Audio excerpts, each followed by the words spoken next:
सवरिया रे गोइया हाँ ओ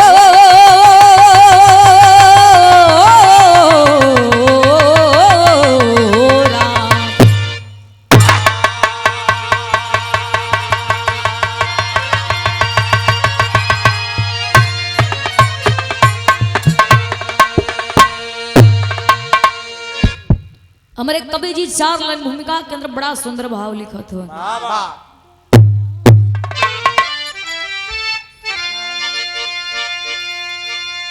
भूमि भूपत विभूषित हुए शौर्य से 14 विद्या के राजा ज्ञाता रहे। रुद्र ही रौद्र का रूप धारण किया जिनकी गणना नहीं रूप कितना घरे। भोज भारी किए गर्व तोड़ा गया मैं हुई मैं को मयंकिती करे। धारा नगरी धरा पर बताया गया कवि महेंद्री कलम सती की ज्योति जले।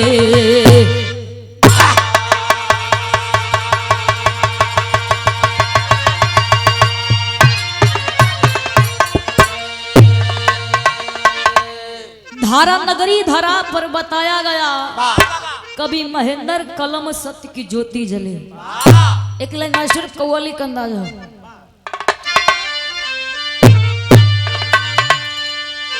अरे की परिवर दिगारी आलम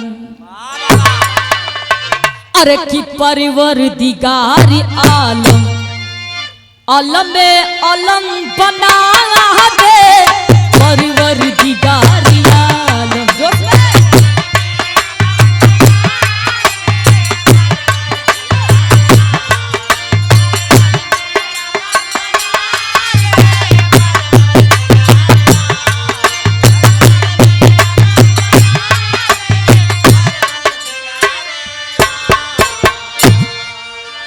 अरे की परिवर दिगारी आलम अलम अलम बना दे। अरे कि मुझ पे करो इनायती अरे मुझ पे करो इनायती तकदीर को सजाना दे मुझ पे करो इनायती।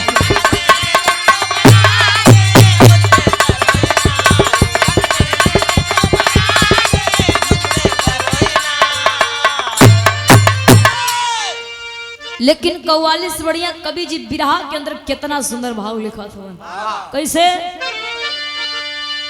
अरे की राजा थे भोज ज्ञानी अरे की राजा थे भोज ज्ञानी गरिमा महान थी राजा थे भोज ज्ञानी।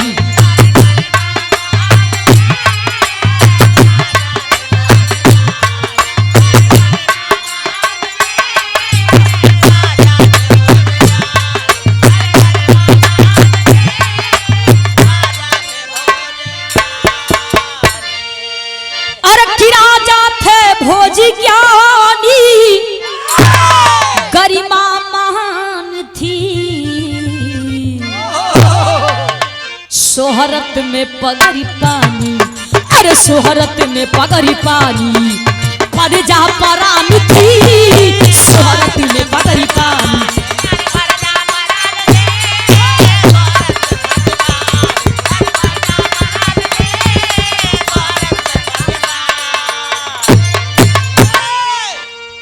एक जैसा और एक कहानी का शुरुआत होगी मास्टर उल्टा सर लगा था।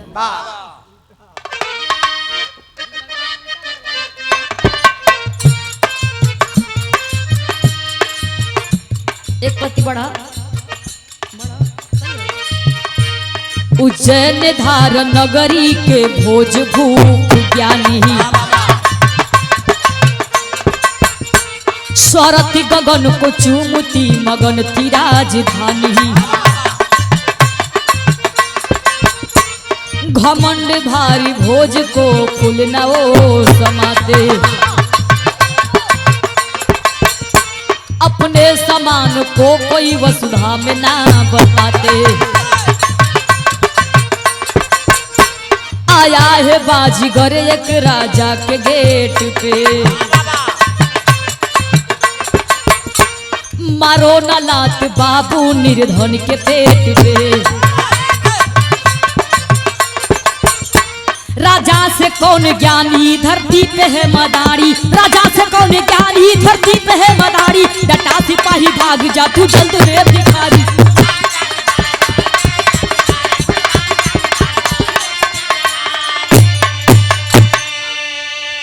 हेलो अच्छा भैया तनी बात के समझ लेवल जा उज्जैन धारा नगरी कर रहे वाला एक ठे राजा भोज रहल जौन की उनके 14 विद्या के जानकारी रहल साथे साथे उनके 2 ठे मेहरारू रहले हाँ वो 2 गो कैसन छिहात हो 2 गो रखले हो ऐसे कहाँ कहियो एगो मिर्जापुर एगो गाजीपुर यही से परेशान होत हूँ राजा साहब के 2 ठे मेहरारू रहली पहिल की पत्नी का नाम बतावल गई सत्यवती और दूसर की पत्नी का नाम बतावल गई भानुमती समय बीतल बा धीरे धीरे धीरे धीरे समय बीत गई बाबू एक दिन का बात रहल राजा साहब के दरवाजे पर 2 ठे मदारी देखाव वाला पहुंचा देखा भैया जे ज्यादा राजा महाराजा बड़ घर का रहला तो 2 ठे दुआरी पर पहरेदार जरूर लगल रहा वो बड़का बड़का भाला लेके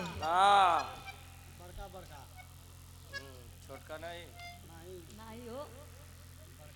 और बड़े ही सम्मान के साथ जवन साउंड भैया बजत रवि रेडियो दुबारी हमारे बड़े ही सम्मान के साथ आदरणीय पूजन हमारे केदार चाचा जी की तरफ से पंखुड़े में गोथावा पुष्पहार और सादर 200 रुपया देकर सम्मानित की बहुत बहुत दिल से धन्यवाद सब भाई लोगों के प्रणाम ओ समय 2 ठे मदारी वाला भैया राजा साहब के दरवाजे पर अइलन जाके हाथ जोड़त हो लेकिन जौन दोनों पहरेदार रहना रे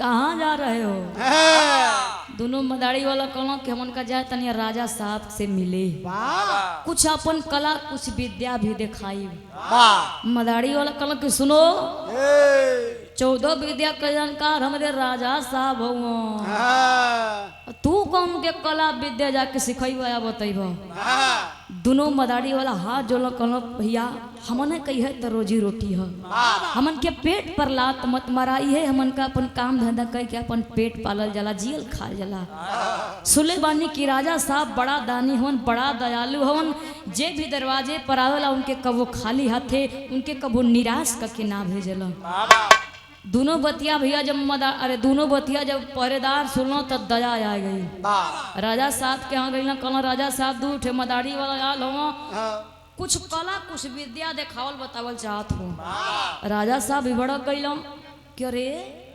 14 विद्या के जानकार हम हई अब कौन ही मदारी का जाता कि हम कौन ही मदारी का जात हो के कौन कला विद्या सिखाई तनी बोला के लिए बात था दोनों पहरेदार भैया गई आ दोनों मदारी वाला के लिया के राजा साहब के महल में खड़ा कैले हवन पूरा दरबार भरल बा राजा साहब सिंहासन पर विराजमान हवन वही समय राजा साहब मने मने थे बात सोचत हवन का सोचलो बिरहा में थे तरह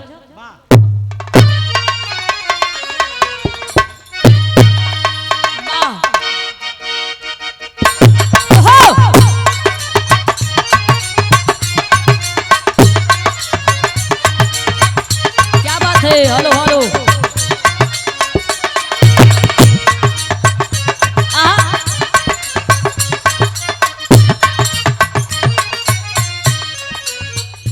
कोनो लड़की कोनो लड़का से प्यार करे लड़की का शादी हो गई लड़की अपना ससुराल में चल गई वहां से फोन लगा के एक बात कहती है का कहे अब बात न हमसे होई सुनाए मोर करेजा।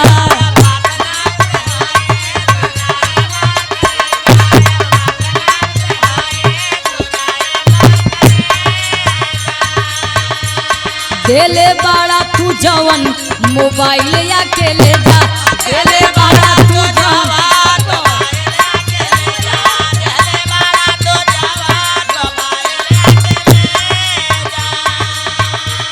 अब बात न हमसे होई सुनाए मोर करेजा। देले बाड़ा तू जवन मोबाइल या के ले जा। लइका कहे याद कर जहिया कुआर रहलू, याद कर जहिया कुआर रहलू, पियवा से पहिले हमार रहलू। भैया बिरहा पर गौर करिए। वो समय राजा बिरहा, वो समय राजा साहब एक मने मने बात सोचत, का सोचत हूँ, सोचे राजा ज्ञानी बा देखब केतना पानी।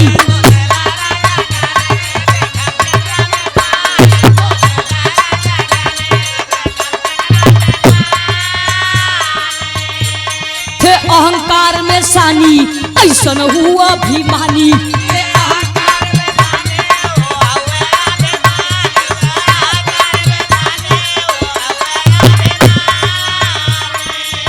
जादूगर खेला दरबार कइले, जादूगर खेला दरबार कइले, धागा के ऊपर उस पार फेंकले।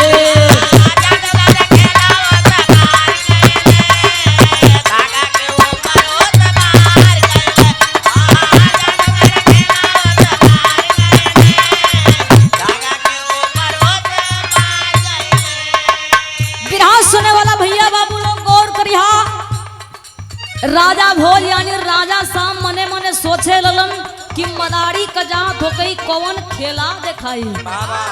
लेकिन भैया मदारी वाला वही बीच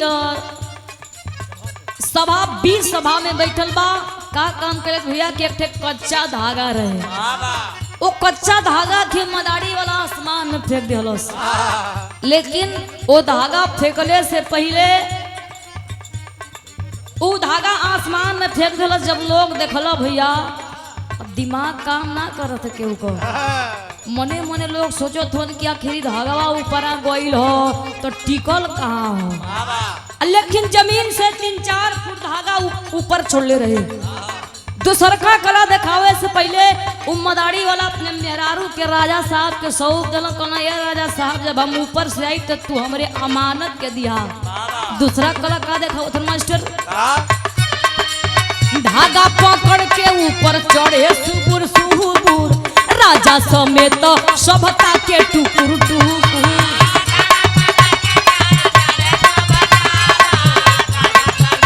सभता के टुकुर टुकुर,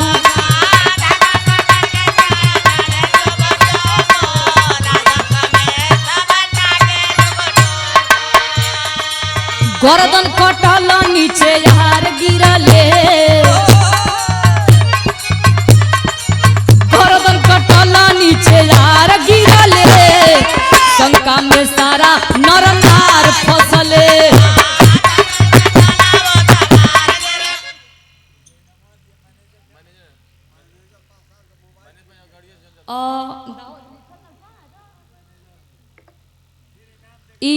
जौन इनाम आप देख के गई हम मैनेजर प्रसाद रमन खड़े से आपका मोबाइल मंच पर छूट गई बा। जल्दी आई और दौड़ के बस बस अभी खाली कह दिन तो चल दे। आई आप फिर इनाम देख लेके जाए। वही से मोबाइलिया छूट गईले। हां लगा था कि खाली और इनाम देवे चलो। हां अभी हक बाकी रहो वही सही मोबाइल छूट गई। इनाम इनाम दे या मोबाइल लेके जाई। ए भैया मदारी वाला का काम कैलस क्यों धागा के पकड़ के लगल धीरे धीरे धीरे धीरे ऊपर चढ़े। जबले सबके लौकल भैया तबले सब ऊपर अपन टकटकी लगा के ताकत हो। ओकर बाद मदारी वाला लापता हो गल। लोग मने मने लगना सोचो कि मदरिया वाला धगवा फेंकल अटकल ठीक हो, लेकिन ई जाके कहाँ ऊपर अटकी गई। लोग भैया मने मने सोचत बा दिमाग काम केहू को करत ना। ए भैया ओ समय बीते लागल, धीरे धीरे कुछ छोड़ बीतत बा, तब तक मदारी वाला को सर कट के भैया गिर गई। अब सर गिरी भैया तब शरीर गिरबे करी। लोग भैया लगलो अचंभित होखो कि मदरिया वाला भी फरा गल, तब लेकर मुड़ियो कट के भूया गिर गई। लोग उठा पठा के भैया श्मशान घाट पर लेके गईलो, दाह संस्कार करे जात हो। जब वही चिता में आग लगावे जात हो, तब तक उनकर मेहरारू सत्यवती के पता चल गई बा। गईली वही श्मशान घाट पर अपने सैया के साथ सती हो गईली। लोग दाह संस्कार कई के भैया जितनी राज दरबारे राजा साहब रहो सब लोग आई, मने मने सोचत विचारत बा कि ई कैसे हो गई। देखिए समय बीतत बा, वही किरिन नहीं के डूबल, किरिन डूबे वाला बा, तब तक मदरिया जाए के हाजिर हो गई। ए भैया हाथ जोड़ लगल, कौन ए मदारी वाले, अरे जब का करेला जाए तो अपने खून खानदान में जब का करेला हो। मदरिया वाला कहते है राजा साहब तू दिनवा में सपना वपना देखत हुआ का। हम वह मदारी वाला है जौन आसमान पर, अरे जौन धागा पकड़ के ऊपर चढ़ल रही और जल्दी हमारे मेहरारू के लिया के दागम चली दूसरी ओर।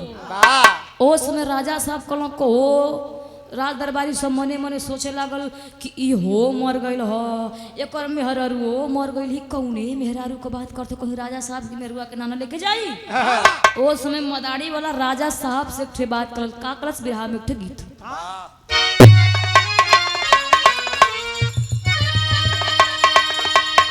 देखा ये तरज के हमारे माई बहनी लोग बियाह शादी में बड़ा नीमन से बड़ा रोज के गावेली।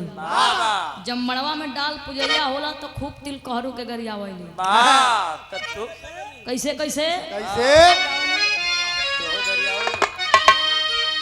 अरे किनथिया ले अइला समधी डिबिया में मुनि के,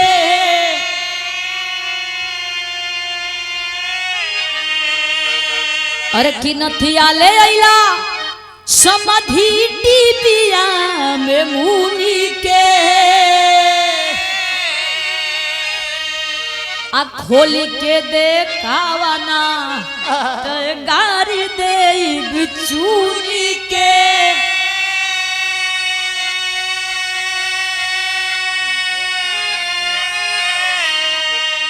लेकिन बिरहा पर गौर करिया, मदारी वाला राजा साहब से एक बात कलस, का कहे कि बोला है मदारी तू ता बड़ा दूराचारी हो,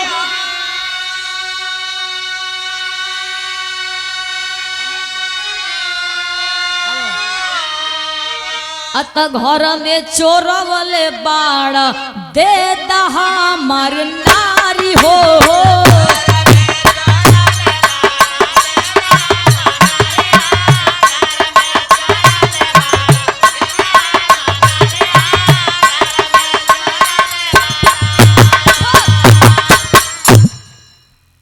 मदारी वाला कहा दवा के राजा साहब तू हमारे मेहरारू के चोरौले हुआ, तू चोर हुआ। राजा साहब मदारी वाला से थे बात कलंका कहला कि मेहरा तोहारी जब की महला में मिली है,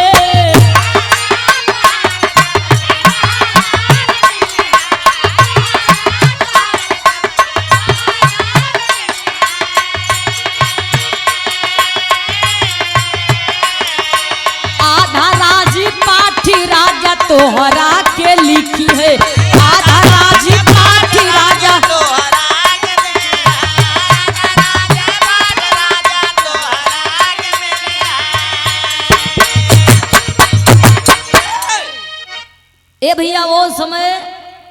उसमें भैया राजा साहब कहलो कि अगर तोहार मेहरारू हमरे महल के अंदर मिल जाई तो तोहरा की आधा राजपाट तोहरे नावे कह दे। मदारी वाला कह दो कि तू हमरे मेहरारू के चोरौले हो, तू का हम के आधा राजपाट देबा, तू चोर हवो। ए भैया राजा साहब कहलो कि अगर तोहार मेहरारू हमरे महल के अंदर मिल जाई तो तोके अपन आधा राजपाट तोरे नावे कह दे। मदारी वाला कहे कि अरे तू का हम के आधा राजपाट देवा जब तू हमारे मेहरारू के चोरौले हुआ। उसमें भैया वो मदारी वाला अपना मेहरारू के लगल बोलावे, कहे सत्यवती ए सत्यवती सूत गइलू का केहर गइलू। ए भैया इतना बतिया मदारी वाला कहे बा तब तक उनकर पत्नी भैया घर में से अपन मुस्कुरात निकलत बाणी धोए के जाए के अखबारी में पकड़ लेली। ए भैया देखो थो जितनी रात दरबारी जमा भैया सब कर एक ठे आँख एगो छोट एगो बड़ एगो छोट एगो बड़ होखे लगल। जैसे महेंद्र का होते इनहु को होला का अखिया नाम बरौनियो जरत है अब बरौनिया ना भैया गवा को 2 पीस गए वो हो गइल कौन चीज दतवा ओ समय भैया लोग मने मने सोचो कि देखा मदड़ियो एकर मेहरारुओ मर गेले, मदड़ियो वाला मर गइल, कहाँ से आए के हाजिर हो गइल। राजा साहब भैया उनकर राजा साहब का दिमाग काम ना करत हो कि हमरे पहले 14 विद्या के जानकारी रह लेकिन 15वां विद्या कहाँ से सीख गई। भइल कहा विराह में टेरी के भाव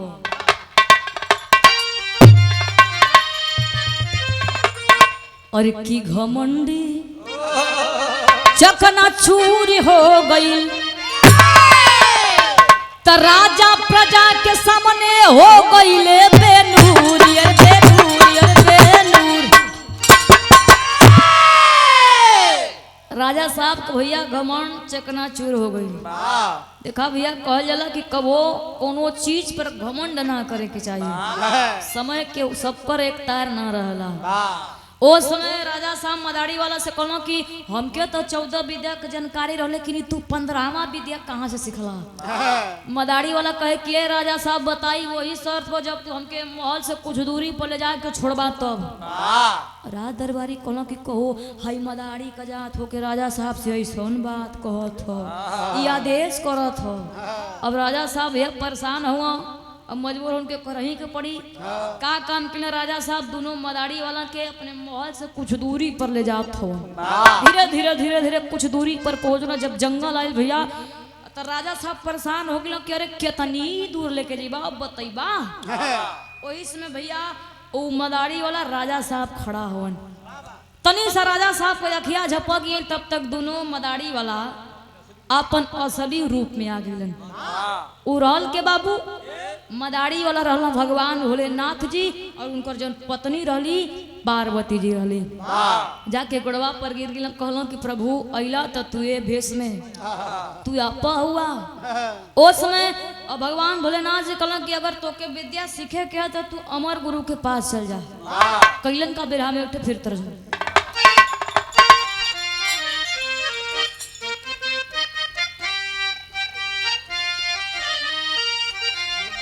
वह तर्जबा ये हमारे माता बहनी लोग गावैली। अरे त गंगा जी के तनो नहइबा अरे कि गंगा जी के तनो नहइबा पतर तिरिया ना पइबा राजा पतर तिरिया ना पइबा राजा।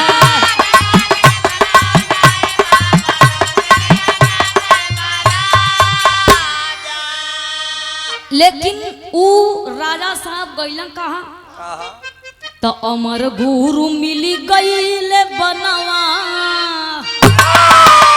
अरे कि अमर गुरु मिली गईले बनवा ई जनवा के सिखले राजा।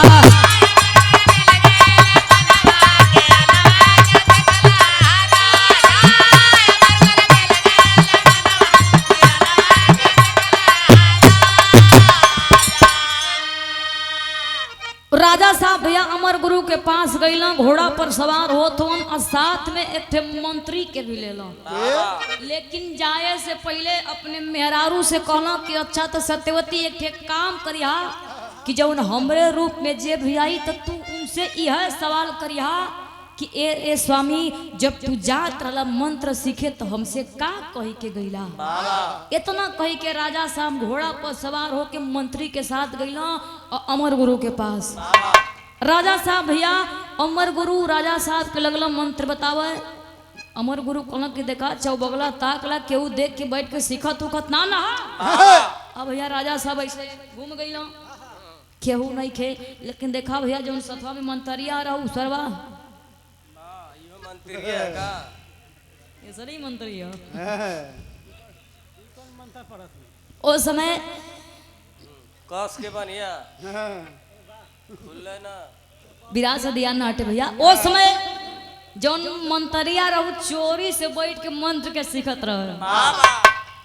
जितनी अमर गुरु भैया मंत्र सिखावत थोन राजा साहब के उतनी जितनी मंत्र सीख के परिपूर्ण हो गया राजा साहब उतना मंत्री भी सीख के परिपूर्ण हो गई। राजा साहब जब सीख गई तो अपने घोड़ा के पास अला आ घोड़ा पर सवार होके मंत्री के साथ निकलना अपने राज दरबार की ओर। धीरे धीरे कुछ दूरी पर जात होन तो मंत्रिया एक ठे सवाल कहला कि राजा साहब हमसे ही बतावा कि जब तू मंत्र सीखे गई रहला तो कैसे सीखला तनी सा सिद्ध खोला खोला पॉकेट खोला तो पूरा माहौल में गड़बड़ा देना भाई बैठ के। वो समय मंत्री कहला कि राजा साहब जो मंत्र सीखे गई ना तनी सा ओके सिद्ध कई के देखौता। कहला कि अब हम सिद्ध कई के देखाओ थी। देखा कोनो मरल पक्षी होकर तो लेके आवा अब हम बतावत है। भैया कुछ दूरी पर गई तो मरल सुग्गा मिल गई। राजा साहब अपने घोड़ा पर से उतरला, मंत्री भी अपने घोड़ा पर से उतरल बा। मने मने मंत्रिया सोचत बा जब राजा साहब वो तोता में समय हो तो हमहू मंत्र के द्वारा हम अपन शरीरिया छोड़ के इनके तन में समा जाई। उस समय मंत्रिया छल कह दिलस। राजा साहब यह घोड़ा पर से उतर के मंत्र के द्वारा का काम कले कि अपन शरीरिया छोड़ के तोतवा में समा गई। हरिया मंत्रिया अपन शरीर छोड़ के भैया मंत्र के द्वारा अपन शरीर छोड़ के राजा साहब के तन में समा गई। यह राजा साहब तोता बन किला और नकली मंत्रिया राजा साहब बन गई। घोड़ा पर सवार होके भैया जब मंत्रिया गई हो, जब मेन गेट के सामने पहुंचल तो सत्यवती के आवाज लगावत हो। सत्यवती मार भागल भागल दौड़ रही। मने मने सोचे लगली कि हमारे स्वामी जी लगत विद्या सीख के आ गई। लेकिन गौर करिया जो राजा साहब कहले रहलो कि हमरे भेष में जे आई तू यह सवाल करिया कि जब तू मंत्र सीखे जात रहला तक का कही के गईला। सत्यवती कथी कि स्वामी अच्छा हमसे ये बतावा कि जब तू मंत्र सीखे जात रहला तो हमसे का कही के गईला। ये भैया मंत्रिया अपन लगल चनबाकर मती ताकय ओका दिमाग ना काम करत है कि हम तो कुछ ना कहले रहली का कहले रहली। सत्यवती पहचान गई कि हमार स्वामी ना हमारे स्वामी के रूप में कोनो बहुरूपिया जाके जब खड़ा डांट करके भगा देती है। लेकिन जो दूसर की पत्री रहली उनसे पूछऊ ना कहले रहला। जाय के मंत्रिया भानुमति के संगे रहे लगल। समय भी रात दरबारी लगलो सोचो कोनो कि कहो ई जब से ई मंत्र सीख के आल हो राजा साहब पगला वाला नाम गल हुआ ई कैसन मरत तोता जिंदा तोता का बात करत हो। चला लिया के देव में का होत हो जब वो सर्फी मिलता है। रात दरबारी रिया तोता के तलाश में गइला। वही जंगलवा में बाबू राजा साहब बैठल हलन। बाबू गइलन वही समय जितनी राज दरबारी हल बाबू वो तोता के पकड़ के लगल संगवा लेके जाए। कुछ दूरी पर गइलन तब तक राजा साहब बोल दिल कल कि भैया हमके कहाँ लेके जात हुआ। अब राज दरबारी लगल सोचो कल कहो हाई आदमी मतिन बोलत हाई तोतावा हाई तोतावा हाई तोतावा वो तोता रहला हथवा वो हरे त के हर देखा। अच्छा फिर कुछ दूरी पर गईला भैया तो फिर तो तबा सवाल कर दिला कि भैया आखिर हमके बतैबा कि तो लोग कहाँ जात हुआ हमके कहाँ लेके जात हुआ। फिर कहला चला सिखावल पढ़ावल तोता बोलबे करल कहला कि हम तोके लेके जात थी राजा साहब पुने। जिंदा तोता लेके जाल जी तो ओकरे बदले में हमके 2 ठे सर्फी मिली। अब मरल तोता लेके जाल जी तो ओकरे बदले में 1 ठे सर्फी मिली। राजा साहब कहलन कि भैया हमके चंदा साहूकार के लगे पहुंचा दा, तोरा के 2 ठे सर्फी के बदला में 10 ठे सर्फी दिलवाई। राज दरबारी भैया लगल ललच गइलो, कहलो कि कहाँ बा 2 गो मिलत है और 10 ठे मिलत है, चला यही लेके चला। ए बाबू वो तोता के चंदा साहूकार के लगे लेके गईला। बाबू चंदा साहूकार तोतवा के लेके रख लेला और ओकरा बदला में 10 ठे सर्फी राज दरबारी के दे देला। समय बीते लागल बाबू, धीरे धीरे कुछ दिन बीतत बा, उ तोतवा लगल रोए। चंदा साहूकार लगल मने मने सोचे कि इतना दिन रहला लेकिन तोरा के अचानक के का भइल कि तू रोवत हुआ। ए बाबू उ तोता चंदा साहूकार से अपन जंगल वाली बात पूरा सारी बता देलस। कहे लागल कि हम राजा साहब हई, हम तोता ना हम राजा भोज है, हम के हमरे मेहरारू के लगे पहुंचा दा। ओस में भइल का मास्टर बिरहानी पपट के बाबा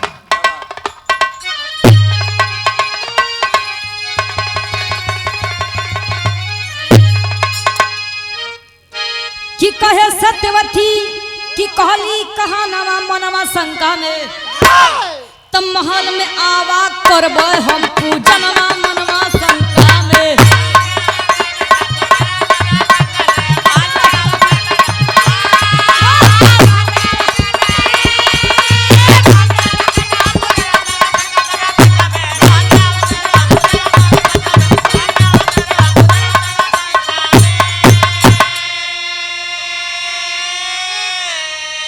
चंदा साहूकार भैया सत्यवती के पास लेके गईला। सत्यवती के जब चिलैला बाबू राज दरबारे में, चंदा साहूकार तोता के अपने झोली में रख के लेके गईलन। ओ समय सत्यवती के बुलावत हन बाबू, सत्यवती भागल भागल अली, तब तक राजा साहब बोले देहला। सत्यवती पहचान मिली कि हमरे स्वामी का आवाज लगत बा। आली आली लिया के भैया घर में बैठौली, पानी दाना करौली, चंदा साहूकार चल गिला। और राजा साहब वही समय अपने पत्नी यानी सत्यवती से पूरा जंगल वाली बात बता देला।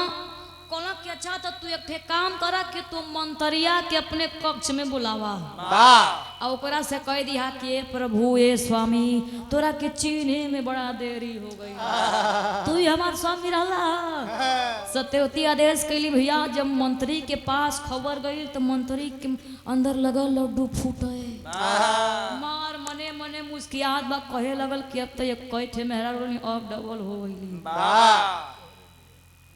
नहीं के पौले काले में अंदर मंत्री भैया मार मुस्कियात बा, हंसत बा, कहत बा कि अब तो एक कठ रही, अब 2 ठे मेहरा हो गई डबल। अब उनके का पता कि अरे साजिश रचा था उनके मारे के। और भैया मार खुश हो के नकली मंत्रिया गल। सत्यवती कहले कि अच्छा ही बतावा स्वामी तो के बड़ा चिन्हे में देरी हो गई, तनी जब मंत्रवा सीखे गई ला तनी ओके सिद्ध कई के हमके तनी बताऊता। कहलो मंत्र के बात करत हो तो देखा कोनो मरल जानवर हो कतलिया के अब्बा हम तो के मंत्र बतावत ही बैल का आला का भाव।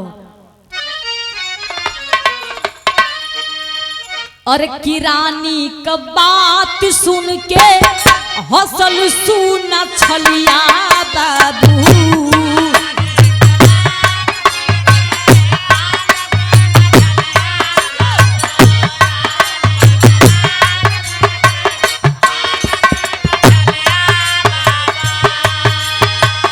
मरल एक बातारा हो दिहलस मना।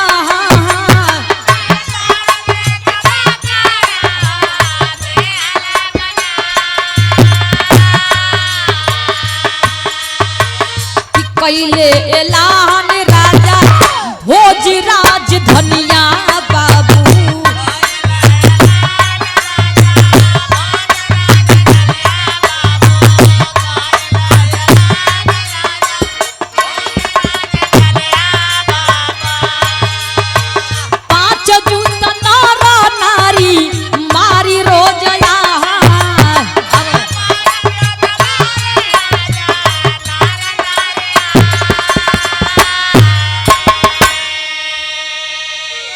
नकली मंतरिया कहत बा कि देखा कोनो मरल जानवर हो तो लेके आओ अब्बा तो के हम विद्या देखावत है, सिद्ध कह के हम तो के बतावत है। बाबू जोगाड़ कैलो एक ठे मरल बकरा पाई गई, मरल बकरा के लेके अइलम भैया। ये और राजा साहब जब तोता बनल ना वो मने मने हर तैयारे हम कि जब ई बकरा में समाई तो हम अपन तोता में से निकल के अपने तन में समा जाई। और भैया मंत्रिया का काम किया कि मंत्र के द्वारा अपन शरीर में से छोड़ के वो बकरा में समाई गई। यह राजा साहब का किया कि अपन वो तोता में शरीर छोड़ के मंत्र के द्वारा अपने शरीर में समाई गई। यार भैया मंत्रिया बकरा बन गई और राजा साहब हुए हो गई। मंत्रिया लगल मने मने सोचे कि हमारे संगे बड़ा छल होइल हो। राजा साहब ऐलान कइल कहल कि मंत्रिया के पकड़ के पगहा लगावलन। ये ठोकत हो कथी कहां से सरकत हो बस उल्टी बनाओ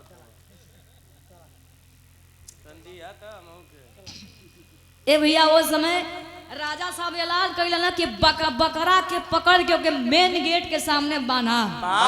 ओ समय कइना का मास्टर बिरहा का आखिरी भाव खड़ी के भाव में क्या नाम हो? क्या बात? अरे कि उठा के जूता मार तब फटल बा कपड़ा त छोड़ले दुखवा में धरतिया मंतरी बकरा।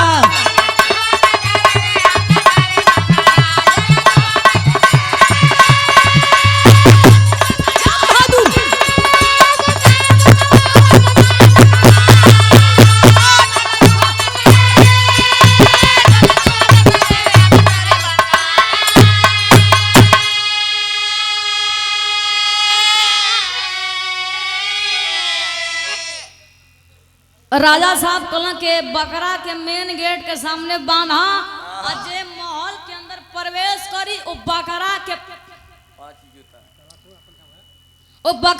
5 जूता मार के महल के अंदर प्रवेश करी। जब महल से बाहर आई फिर भी वो बकरा के 5 जूता मारी के आई। जे जाए भैया वो बकरा के 5 जूता मार के जा आवे फिर भी 5 जूता मार के आवे। एक ठे भैया रहसन की नहीं लिखा जैसे ही सुरती बनाओ शर्मा माती एक ठे भैया रह बड़ा सनकी वही मेन गेट पर खड़ा हो गई। मने मने लगल सोचे कि सरवा मंत्रिया राजा साहब के बड़ा परेशान कैले रहो कहो ये न रहला ये रहला ओ समय खड़ा होके कहता कहो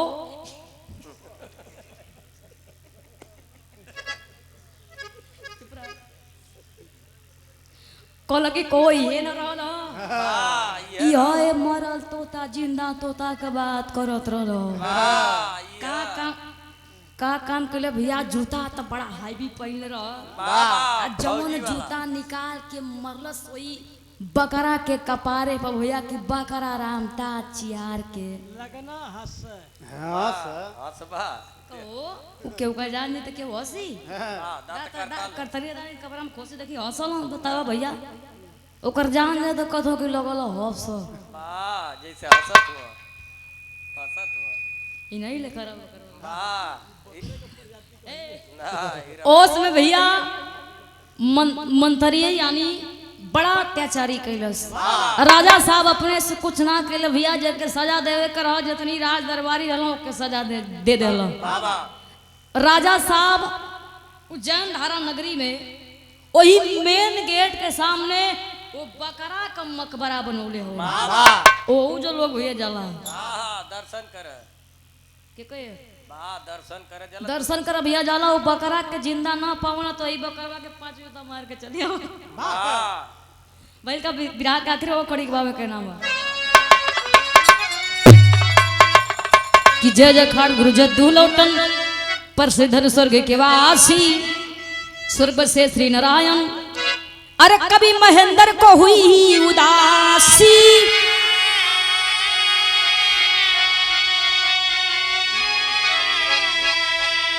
अरे की घमंड चकना चूर हो गई। अरे भैया घमंड चकना चूर हो गई तो खुशी महेंद्र पाल के मंत्री था।